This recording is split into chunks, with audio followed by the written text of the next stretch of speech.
ভাই কই আসলাম ভাই, অস্থির অবস্থা। ও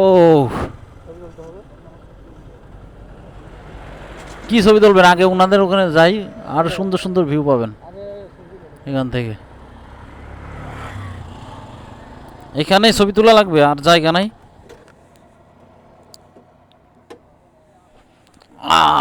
একদল বাহিনী আছে কিন্তু এখানে। ও অসাধারণ। ওই রোডটা কই গেছে ভাই ওইটা? এখান থেকে রাঙামাটি দেখতে সেই লাগতেছে, ওই যে রাঙামাটি লেখা, দেখছেন? ওয়াও ভাই রে ভাই, জোস একটা ভিউ এখান থেকে, জাস্ট ওয়াও। ওই যে রাঙামাটি, তাই না?